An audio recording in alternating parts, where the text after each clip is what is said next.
Bem-vindos aos vídeos sobre teoria dos jogos. Eu sou o José Jorge. Este vídeo apresenta o princípio fundamental que rege a teoria dos jogos, segundo o qual devemos antecipar as ações dos nossos adversários. Vamos então começar. A teoria dos jogos assenta no princípio que todas as ações provocam reações. Por isso, antes de agir, devo antecipar as reações dos outros jogadores. Só depois devo decidir escolhendo a minha melhor decisão. Filosoficamente, a teoria dos jogos assenta no alocentrismo. Etimologicamente, esta palavra deriva do latim ale, que significa outro, e do grego kentron, que significa ponto central. O alocentrismo é a tendência de o indivíduo ter os outros como seu centro de interesse.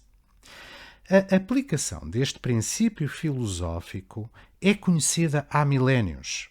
Na arte da guerra, Sun Tzu já alertava para a importância de antecipar o comportamento do adversário. O princípio que devemos antecipar as ações dos outros é simples, mas é fácil de esquecer.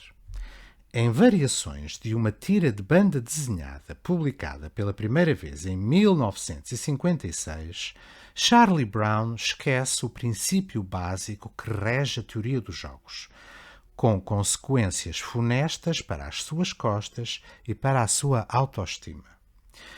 Vou tentar explicar estas ideias com um exemplo concreto sobre geopolítica. Hoje em dia discute-se a possibilidade de uma guerra entre os Estados Unidos e a China por causa de Taiwan. Pretendo analisar essa possibilidade à luz da teoria dos jogos. A República Popular da China, que designo por China neste vídeo, é um colosso à beira da República de Taiwan, que designo por Taiwan. Taiwan tem várias ilhas, algumas com nomes portugueses, tal como a Ilha Formosa, o nome da Ilha Maior, e a Ilha dos Pescadores. Taiwan tem um reconhecimento internacional limitado e ambas as repúblicas reivindicam ser o único governo legítimo de toda a China reunida. Há uma longa história de tensões entre a China, Taiwan e os Estados Unidos. Em 1958, a China e os Estados Unidos estiveram à beira de um conflito nuclear por causa do Estreito de Taiwan. Em 1995 e 1996, a China fez testes com mísseis nas águas que envolvem Taiwan, ameaçando a navegação comercial e isolando a economia de Taiwan. O presidente Bill Clinton enviou 2 porta-aviões para o mar da China e a China sentiu-se obrigada a terminar os testes. Nos anos seguintes, a China respondeu à humilhação de 1996, reforçando a sua posição no mar da China, fazendo um grande investimento militar.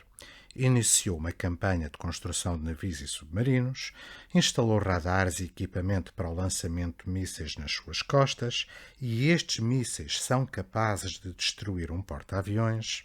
Ocupou e construiu ilhas, como a que se vê na figura, no mar da China, onde estabeleceu bases navais e instalou radares e novas bases de mísseis com maior autonomia. O reforço da posição da China tem aumentado o seu controle no mar da China e tal tem empurrado os porta-aviões americanos para uma distância em que já não são úteis.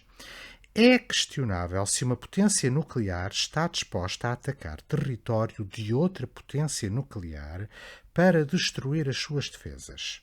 Por isso, nesta fase, os Estados Unidos estão limitados a armas de largo alcance ou a aviões invisíveis ao radar para atuar no Estreito de Taiwan ou no Mar da China. Devido a esta evolução das forças militares, surgem frequentemente nos jornais notícias de uma guerra iminente entre a China e os Estados Unidos.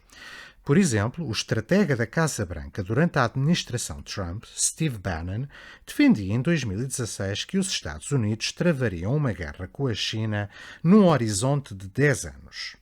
Contudo, há vários fatores que indicam que uma guerra, no sentido convencional, é improvável no curto e no médio prazo. Há razões técnicas que desaconselham uma invasão de Taiwan por parte da China. Por exemplo, é difícil montar um desembarque naval a 130 quilómetros da sua costa. Taiwan tem investido em minas navais, mísseis de defesa de costa e outros artefactos para fortalecer a sua posição insular. Mas a teoria dos jogos indica-nos dois motivos pelos quais a China evitará atacar Taiwan. Primeiro, a China não tem recursos naturais próprios e, por isso, está vulnerável a um corte nas linhas de comunicação marítimas. Para avaliar a vulnerabilidade da China, é melhor olhar de novo para o mapa do Mar da China. O Mar da China está rodeado por países aliados dos Estados Unidos. Embora não consigam projetar poder militar no Estreito de Taiwan, os Estados Unidos e os seus aliados conseguem estrangular a China através de um bloqueio naval. A situação da China ainda é mais delicada, pois o bloqueio pode ser feito longe do Mar da China.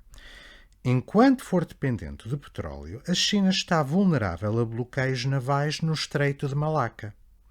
Apesar da sua presença dominante no Mar da China, a China deve antecipar os riscos de um bloqueio naval como reação dos Estados Unidos e dos seus aliados a uma invasão de Taiwan. Segundo, a China também deve antecipar que os Estados Unidos conseguiriam mobilizar os seus aliados para impor sanções comerciais à China. Ora, a estratégia de crescimento chinesa está muito dependente do comércio internacional e as sanções comerciais teriam um forte impacto no bem-estar do povo chinês. O discurso oficial das autoridades chinesas tem fundamentado o poder do Partido Comunista na prosperidade, na estabilidade e no crescente poder da China no mundo. O presidente Xi Jinping não tem preparado o seu povo para uma guerra que exigiria sacrifícios humanos e teria elevados custos económicos. Por isso, não parece provável que a China inicie uma guerra por causa de Taiwan no curto ou no médio prazo. Em linguagem de teoria dos jogos, uma situação de guerra com bloqueio naval não representa uma situação de equilíbrio de Nash. Finalmente, Portugal pode ter um papel nas tensões entre a China, Taiwan e os Estados Unidos, pois Portugal é aliado dos Estados Unidos na NATO. Os submarinos têm um papel importante num bloqueio naval e os submarinos portugueses podem ser chamados para manobras na área do Indo-Pacífico para dissuadir ações agressivas por parte da China. Tal ideia não é totalmente descabida. Por exemplo, o Reino Unido considera o Indo-Pacífico como uma boa localização para os seus recursos militares e por isso enviou um porta-aviões para o Mar da China. E assim finalizamos este vídeo. Espero que tenham gostado.